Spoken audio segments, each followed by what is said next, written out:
અરે ચાલુ થઈ ગયું સર. ગેમ ઝોન ની અંદર આગ લાગી હતી, અત્યારે શું કાર્યવાહી, શું તપાસ અત્યાર સુધી?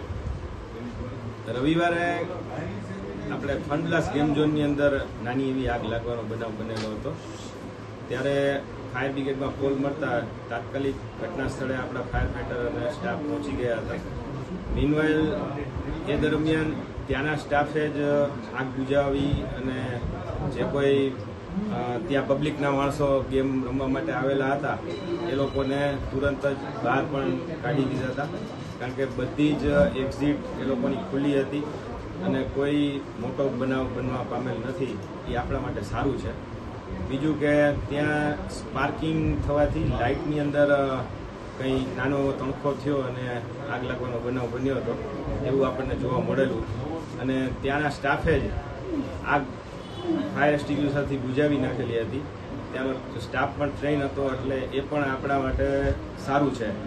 અને અવેરનેસ હોવી એ ઘણું આપણા માટે પ્લસ પોઈન્ટ છે કે બીજી કોઈ જાનહાની ન થાય, આગ સ્પ્રેડ થતા અટકે.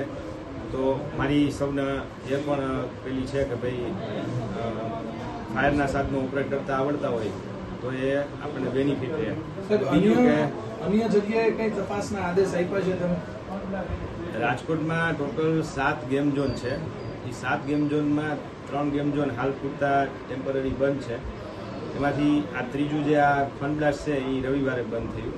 હવે એ લોકો ઇલેક્ટ્રિકના સર્ટિફિકેટ, વાયરિંગનું એપ્રુવલ ને બધું આપી દેશે, પછી એ લોકોને આપણે શરૂ કરવાની પરમિશન છે સાહેબ એ લોકો પાસે બધું? હા, એ લોકો પાસે બધા ફાયર જે કંઈ લાગતા વળગતા એનઓસી કે જે કાંઈ મંજૂરી છે એ બધું એની પાસે છે. સાહેબ, ચાઇનીઝ લાઇટનો કંઈ ઉપયોગ કરવામાં આવ્યો તો એવી વાત છે? એટલે લાઇટ કઈ કંપનીની છે, ક્યાંની છે એ મને ખ્યાલ નથી, પણ એ તો ઇલેક્ટ્રિકના જે કોઈ એન્જિનિયર કે પીજીવીસીએલના ત્યાં અમારી સાથે હતા, એટલે એ તપાસનો વિષય એ ડિપાર્ટમેન્ટનો છે. એટલે મારી વિનંતી છે કે એમને પાસે ચાઇનીઝ લાઇટનો ઉપયોગ કરી શકાય સાહેબ કે ન કરી શકાય? હવે એ ટેકનિકલી પીજીવીસીએલના લગત છે. એટલે આગ લાગી ત્યારે કેટલા લોકો અંદર હતા અને અંદરનું સ્ટ્રક્ચરનો તમે તપાસ કરી હશે? સ્ટ્રક્ચર શેનું હતું? ફોર્મનું બનેલું હતું, પતરાનું બનેલું હતું, કેવું હતું? અને આગ જો તણખું તમે કહો છો કે નાની એવી આગ લાગી, આગને વિકરાળ સ્વરૂપ લઈ લેતા વાર લાગે તો? એટલે ત્યાંનું સ્ટ્રક્ચર જે છે એ આખું ફ્રેમ સ્ટ્રક્ચર છે અને એમાં ટાઉન પ્લાનિંગ ડિપાર્ટમેન્ટે એમને મંજૂરી આપેલી હોય, એટલે એ પણ ટાઉન પ્લાનિંગમાંથી વધુ માહિતી આપ લઈ શકો છો.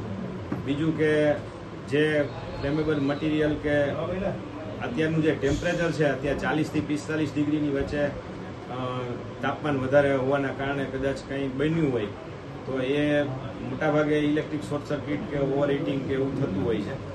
એટલે એના લીધે આગ લાગેલી હોય એવું પ્રાથમિક તારણ હોઈ શકે. બધા ગેમ ઝોનમાં તપાસ કરી, બીજે ક્યાંય કોઈ ગેરરીતિ સામે આવી છે? ના, બધા ગેમ ઝોનમાં જે તપાસ કરી છે એમાં ક્યાંય એવું સામે નથી.